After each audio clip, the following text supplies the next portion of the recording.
நம்ம நேற்று தான் மகன் மாட்டினாங்க, இன்றைக்கி அப்போ மாட்டினான். ஆக்சுவலி இந்த பார்த்தீங்கன்னா எப்போ சொன்னேன் தெரியுமா?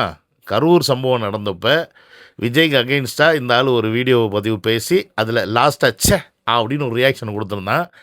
அன்றைக்கே இந்த வீடியோக்கு நான் ரிப்ளை பண்ணணும்னு நினச்சேன். சரி இல்லை இது சரி வராது அன்றைக்கி பண்ணுறதுக்கு, இதுக்கு ஒரு நாள் வரும்டா, அன்றைக்கி இருக்கடா மொட்டைவனுக்கு அப்படின்னு நினச்சிட்டு இருந்தேன். அந்த நாள் வந்துருச்சு. ஸோ அதனால தான் இந்த வீடியோ. ஏன்னா இப்போ இந்த சேக்கு ரியாக்ஷன் கொடுத்த இந்த மொட்டைக்கிட்ட நாக பிடுங்குற மாதிரி கேட்டால் தான் புத்தி வரும். வாங்க போய் கேட்போம். நேற்று முடிஞ்ச அளவுக்கு மகளை கேட்டோம், இன்றைக்கி அப்பனை கேட்போம். நம்ம வேலை கேட்குறது தானே அப்படின்றத சொல்லி வீடியோக்குள்ளே போவோம்.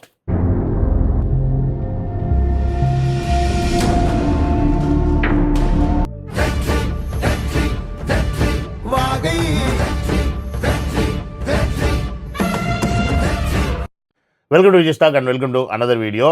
என்னடா திடீர்னு புதுசாக என்னமோ நெஞ்சில் தொங்குதேன்னு பார்த்தீங்கன்னா அது ஒன்றும் கிடையாது மக்களே, மைக்கு. இவ்வளோ நாள் மைக் வாங்காமல் உங்ககிட்ட டேரெக்டாக தான் உட்காந்து பேசிக்கிட்டு இருந்தேன். இப்போ தான் இந்த மைக்கை வாங்கினேன். ஏன்னா இந்த மைக்கை இப்போ வாங்கினேன் அப்படின்னு பார்த்தீங்கன்னா, ஏகப்பட்ட நாய்ஸ் நமக்கு சுற்றி சுற்றி கேட்குதா, நம்ம பேசுகிற வாய்ஸோடு சேர்த்து அந்த வாய்ஸ் வந்து உங்களுக்கு கேட்குறனால சரி இந்த மைக்கை வாங்கி தான் போட்டு பேசுவோமே அப்படின்னு பார்த்தேன். ஃபஸ்ட்டு போட்டு பார்த்தேன், எனக்கு வந்து பேக்ரவுண்ட் நாய்ஸ்லாம் பெருசாக கேட்கல. ஏன்னா நாய்ஸ் கேன்சலேஷன் இருக்கிறனால. உங்களுக்கு இது கேட்குறதுக்கு நல்லா இருக்கா அப்படின்னு பார்த்து சொல்லுங்கள். மேபி இனி ஃப்யூச்சரில் நம்ம யாரையாவது இன்டர்வியூ பண்ணணும்னா கூட இந்த மைக்கெலாம் இருந்தால் கொஞ்சம் நல்லாயிருக்கும் பார்த்தீங்களா. சரி அதனால் வாங்கி வச்சுட்டேன். ஸோ என்னோடய இந்த ஒரு அப்கிரேடை நீங்கள்லாம் பாராட்டணும். இதை வாங்கிறதுக்கே இவ்வளோ வருஷமாகி போச்சு நமக்கு. சரி வேறு என்ன சொல்ல வந்தேன், இந்த மேட்ருக்குள்ளே போகிறதுக்கு முன்னாடி நீங்கள் யாராவது என் சேனல் புதுசாக வந்திருந்தீங்க அப்படின்னா சப்ஸ்கிரைப் பண்ணிவிட்டு பெல் பட்டன் ப்ரெஸ் ஷேர் பண்ணுங்கள், மறக்காமல் கமெண்ட்ஸை போட்டு போங்க. ஏன்னா வர சேனல் வியூஸ் எல்லாம் ரொம்ப கம்மியாகிட்டு போகுது. நம்ம பேசுகிறது உங்களுக்கு பிடிக்கலையா, இல்லை கண்டென்ட்டு சரியில்லையான்னு எனக்கும் தெரியல, இல்லை வேறு எதுவும் ப்ராப்ளமானு தெரியல. வாட் எவர் இட் இஸ், முடிஞ்ச அளவுக்கு நான் ட்ரை பண்ணி போட்டுக்கிட்டு இருக்கேன். மக்களே முடிஞ்ச அளவுக்கு கொண்டு போய் சேருங்க அப்படின்னு தான் என்னால் சொல்ல முடியும். அதுக்கு மேலே நான் என்ன சொல்ல முடியும். சரி வாட்ஸ்அப் குரூப்பில் வந்து சேரணும்னா லிங்க் டிஸ்கிரிப்ஷனில் இருக்குது, அதையும் கிளிக் பண்ணி வந்து ஜாயின் பண்ணிக்கிங்க. சரி இந்த மொட்டையை வந்து அப்படியே ஒரு கவிதை மாதிரி ஒரு விஷயத்த சொல்லிவிட்டு அதுக்கப்புறம் தான் அந்த அப்படின்னு ரியாக்ஷன் அந்த வீடியோவில் லாஸ்ட்டாக கொடுத்துருப்பான். இப்போ அவர் வந்து சொன்ன அந்த கரு இருக்குல்ல, அதை வந்து டீகோட் பண்ணுவோம். ஒன்றுன்னா, கரூரில் உயிரிழந்தவர்கள் குடும்பத்திற்கு என் ஆழ்ந்த இரங்கல்களை தெரிவித்துக் கொள்கிறேன். தவறு என்பது தவறி செய்வது, தப்பு என்பது தெரிந்து செய்வது. என் மொட்டை நீ வந்து கரூர் மக்களுக்கு ஆழ்ந்த இரங்கல் சொன்னதெல்லாம் இருக்கட்டும், இதில் தவறு என்பது தவறி செய்வது, தப்பு என்பது தெரிந்து செய்வதுன்னு, இதில் யார் தவறை வந்து தவறி செஞ்சாங்க இல்லை தப்பை வந்து தெரிஞ்சு செஞ்சாங்க? எங்களுடைய குற்றச்சாட்டு என்னென்னா, அங்கே ஒரு தப்பு நடந்திருக்கு, அது தெரிஞ்சே நடந்திருக்கு. யாருக்கு? திருட்டு கும்பலுக்கு. ஒரு தவறு நடந்திருக்கு, இப்படி ஒரு சம்பவம் நடக்க போகுதுன்னு எங்களுக்கு தெரியாமல் நாங்கள் உஷாராக இல்லாமல் இருந்துட்டோம் பாருங்கள், அது எங்களுடைய தவறு அப்படின்றத தமிழக வெற்றிக்கழக சார்பாக நாங்கள் சொல்கிறோம். நீங்கள் என்ன சொல்கிறீங்கன்னா இதை அப்படியே மாற்றி சொல்கிறீங்க. நீங்கள் தான்டா தப்பு பண்ணீங்க, உங்களால் தான்டா இறந்தாங்க, எங்களால் ஒன்றும் ஆகலை அப்படின்னு நீங்கள் வந்து வாதாடினீங்க. நீங்கள் தான் என்ன பண்ணீங்க, பயங்கரமான ஒரு ஃப்ரேம் பண்ணி முதலமைச்சர் வந்தார், அன்புமணி ஒப்பாரி வச்சார், எல்லாம் பண்ணார், செந்தில் பாலாஜி வந்தார், சீனை போட்டார், துணை முதல்வர் துபாயிலேருந்து வந்தார், ஜோதிமணி அம்மா ஓடி வந்தாங்க, எல்லாத்தையும் பண்ணீங்க. படான்னு 40 பேருக்கும் 4 மணி நேரத்தில் போஸ்ட்மார்ட்டத்தை எல்லாத்தையும் முடிச்சிங்க. நாங்கள் என்ன பண்ணோம், சைலண்ட்டாக இருந்து சுப்ரீம் கோர்ட்டுக்கு போனோம். சுப்ரீம் கோர்ட்டு இன்றைக்கி உங்களை செருப்பை கழட்டி அடிச்சிருக்கு. இதுக்கு என்னடா மொட்டை நீ பதில் சொல்ல போகிற? அப்படி என்ன செருப்பை கட்டின்னு கேட்குறியா? எஸ், மதுரையில் 2 ஜட்ஜு வச்சு கேஸ் நடந்துக்கிட்டு இருக்கும்போது சென்னையில் எப்படி ஒரு ஜட்ஜை வச்சு அதே கேஸை நீங்கள் இங்கே அக்செப்ட் பண்ணீங்க அப்படின்னு நாக்க அப்படிங்கிற மாதிரி உங்கள் லாயர்களை கேட்டு துரத்தி அடிச்சிருக்கு. அப்போ இது யாருக்கு அசிங்கம்? திமுக அரசாங்கத்துக்கு அசிங்கம். எப்படி ஒரு நபர் ஜட்ஜு 2 நபர் ஜட்ஜு கேஸை கையில் எடுத்து வாதாட இது பண்ண முடியும் அப்படின்னு கேட்டிருக்காங்க. இதற்கு விளக்கம் கேட்டு அந்த கேஸை அக்செப்ட் பண்ணாங்கல்ல ரைட்டரு, அவங்கள்ட்ட விளக்கம் கேட்டு சுப்ரீம் கோர்ட்டு சொல்லியிருக்கு. அவங்க வந்து பதில் கொடுக்கிட்டு அது வரைக்கும் நீ மூடிட்டு போய் ஓரமாக இரு அப்படின்னு சொல்லி உங்கள் ஆளுங்களை அனுப்பி விட்ருக்கு. இப்போ இந்த இடத்துல யார் தெரிஞ்சு செஞ்சுருக்கா மொட்டை? இதுக்கு நீ பதில் சொல்லணும்டா. தவறு செய்தவன் திருந்த பார்க்கணும், தப்பு செய்தவன் வருந்தியாகணும்.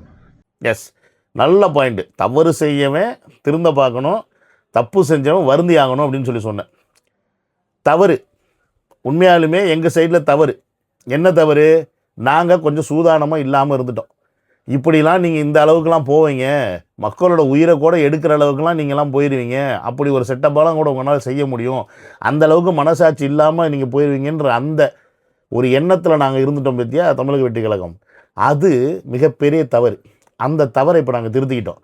அதனால தான் இப்போ பாண்டிச்சேரியில் பார்த்துருப்பேன் எப்படி பயங்கர பந்தோபஸ்து இருந்துச்சு, எப்படி பண்ணிகிட்டு இருந்தாங்கன்னு. அதுக்கு முன்னாடி காஞ்சிபுரத்தில் பார்த்துருப்பேன். இனி வரப்போகிற எல்லா இடத்துலையும் பார்ப்போம் தமிழக வெற்றிக்கழகம் எப்படி பண்ண போகுது, என்ன மாதிரியான கூட்டத்தை மெயின்டைன் பண்ண போகுது. ஸோ இது எங்களுடைய தவறை திருத்திக்கிறோம்.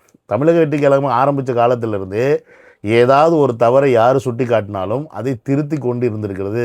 உதாரணத்துக்கு தமிழக வெற்றி கழகத்தில் இக்கு வைக்கலை நீங்கள், அதையே ஒத்துக்கிட்டு வச்சவங்க தான். புரிஞ்சா இல்லையா? So Tamilaga Vettri Kazhagam is always ready to accept the mistakes and they are ready to change.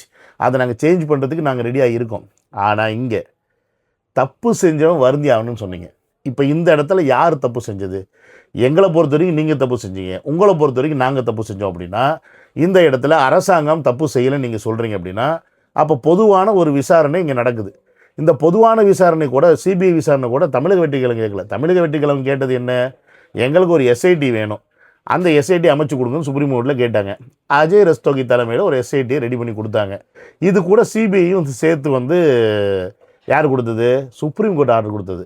அப்போ சுப்ரீம் கோர்ட்டுக்கே உங்கள் மேலே அங்கே சந்தேகம் இருக்குது. அரசாங்கத்து மேலே சந்தேகம் இருக்கா, இல்லை காவல்துறை மேலே சந்தேகம் இருக்கா, இல்லை நீங்கள் பண்ண நடவடிக்கை மேலே சந்தேகம் இருக்கான்னு சுப்ரீம் கோர்ட்டை தான் நீ போய் கேட்கணும். நாங்கள் கேட்டோம்னா எங்களை தூக்கி அவதூறுன்னு தூக்கி உள்ளே போட்டிங்களா? இன்றைக்கி சுப்ரீம் கோர்ட்டு இந்த விஷயத்தை சொல்லியிருக்கு. இந்த விஷயத்தில் சென்னை ஹைகோர்ட்டு ஏதோ தவறு செஞ்சுருக்கு அப்படின்னு ஒரு விஷயத்தை பதிவு பண்ணுறாங்க. இப்போ நீ என்ன பண்ணுவ சுப்ரீம் கோர்ட்டை போயிட்டு?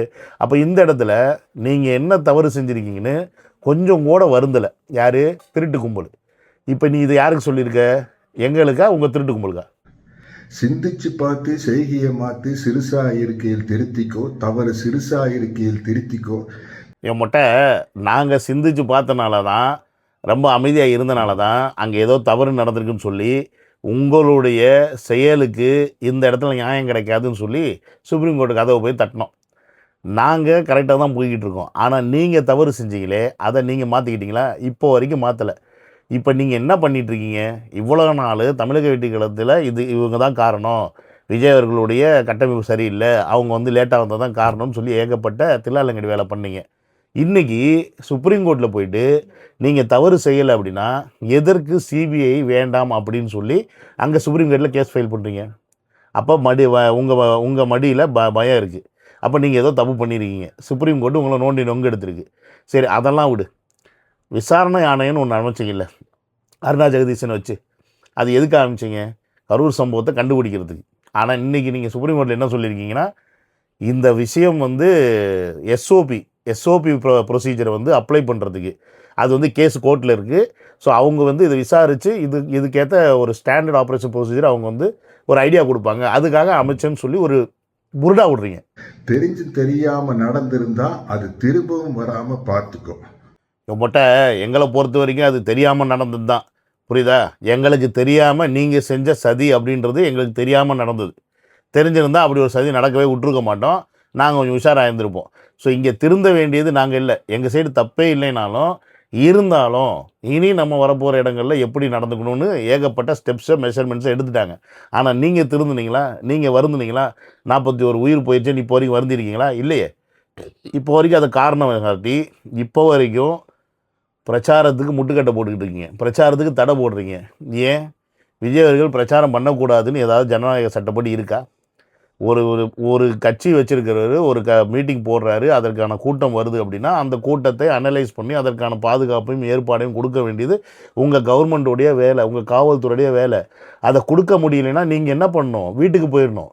எங்களால் ஆட்சி பண்ண முடியல, எங்களுக்கு தேவையில்லை, நாங்கள் இந்த அளவுக்கு கூட்டம் வர்ற தலைவர்களை நாங்கள் இது வரைக்கும் எங்கள் வாழ்க்கையில் பார்த்ததே இல்லை, எங்களோட 75 வருஷ அனுபவத்தில் இப்படி ஒருத்தருக்கு இவ்வளோ பெரிய கூட்டம் நாங்கள் எங்கேயுமே பார்க்கல, எங்களால் இதை மேனேஜ் பண்ண முடியலை அப்படின்னு சொல்லிட்டு மொத்தமாக வாஷ் அவுட் பண்ணிட்டு போயிருங்கன்னா மொட்டை. அதை விட்டுவிட்டு போலீஸை வச்சு 88 கண்டிஷன் போடுறீங்க. என்னது 88 கண்டிஷனு? எத்தனை பேர் வருவாங்க, வர்றவங்க பேர் லிஸ்ட்டு, அட்ரஸ் லிஸ்ட்டு. ஏண்டா ஒரு பொதுக்கூட்டத்துக்கு 70 பேர், 70,000 பேர், 75,000 பேர் வருவாங்க, அவ்வளோ பேர் டீட்டெயில்ஸ் எப்படா கொடுப்பேன்? அறிவு இருக்காடா உங்களுக்கு? கேட்குறவங்கள கேனத்தனமாக கேட்டுக்கிட்டு இருக்காங்க. இதெல்லாம் உனக்கு தெரியாதடா மொட்டை. பாண்டிச்சேரியில் எப்படி பாதுகாப்பு கொடுத்தாங்க? அன்னைக்கு பேசியிருக்க வேண்டியது தானே?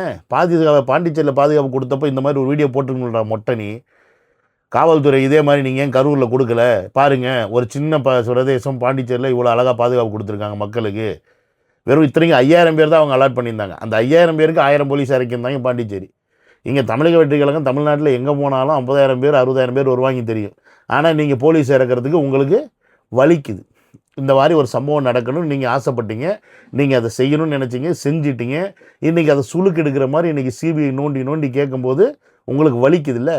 டே மொட்டை இப்போ சொல்கிறா அந்த சை அப்படின்னு பாரதேசி. டே மொட்டை உனக்கு புரட்சி தமிழன்னு பட்டம் கொடுத்துருக்காங்கல்ல, அதுக்கெல்லாம் நீ லாய்க்கே கிடையாது. நீ ஒரு புறம்போக்கு தமிழன் வேணால் சொல்லலாம், நீ தமிழனே கிடையாது. அப்படி தான் இப்போ இருக்குது பார்த்தா. ஏன்னா உன் பொண்ணுக்கு என்ன பிரச்சனை இருக்குன்னு தெரிஞ்சு அந்த பொண்ணை போய் நீ அந்த திருட்டு கும்பல் கூடாரத்தில் விட்டு வச்சிருக்கே, நீ எல்லாம் எவ்வளோ பெரிய எச்ச. உன் பொண்ணுக்கு என்ன பிரச்சனை இருக்குன்னு உன் பொண்ணே சொல்லியிருக்கு. அதை கூட நீ கன்சிடர் பண்ணாமல் நீ அதை போய் அங்கே விட்டு அதை வச்சு பேச விட்ற அப்படின்னா நீ எவ்வளோ பெரிய மானங்கெட்ட புறம்போகாருவ. நான் ஒரு நார்மல் குழந்தை கிடையாது. அதாவது எனக்கு புரிதல் கொஞ்சம் கம்மியா இருக்கும். இதுக்கு பார்டர் லைன் டிஸ்லெக்சியா அப்படின்னு சொல்லுவாங்க. டிஸ்லெக்சியா பத்தி ஹிந்தி நடிகர் ஆமிர் கான் சார் தாரே ஜமீன் பர்னு ஒரு படம் எடுத்தாரு. அதுக்கப்புறம் அதை பத்தி நிறைய அவேர்னஸ் வந்து கேட்டுக்க மக்களே, இதுதான் அந்த பிள்ளைக்கு இருக்க பிரச்சனை. நம்ம சொல்லலை, அதுதான் சொல்லுது. அதுக்கு வந்து புரிதல் ரொம்ப கம்மி, டிஸ்லெக்சியா அப்படின்ற ஒரு இஷ்யூ இருக்குது அப்படின்னு சொல்லிட்டு. இது வந்து நம்ம உதாரணத்துக்கு எப்படி சொல்லணும்னா, இப்போ ரீசெண்டாக ஒரு படம் வந்துச்சு, அமீர் கான் படம், நீங்கள் சித்தாரே ஜமீன் பர்னு சொல்லிட்டு. அதில் வந்து பார்த்திங்கன்னா இந்த பிள்ளைங்களை பேஸ் பண்ணி தான் அந்த படம் எடுத்திருப்பாங்க. அதாவது சூதுவாது தெரியாத பிள்ளைங்க, அந்த பிள்ளைங்களுக்கு வந்து நல்லது கெட்டது தெரியாது, எல்லாருமே நல்லவங்க பார்க்குறவங்க அப்படின்ற மாதிரி ஒரு மைண்ட் செட்டில் இருக்கக்கூடிய அந்த பிள்ளைங்க.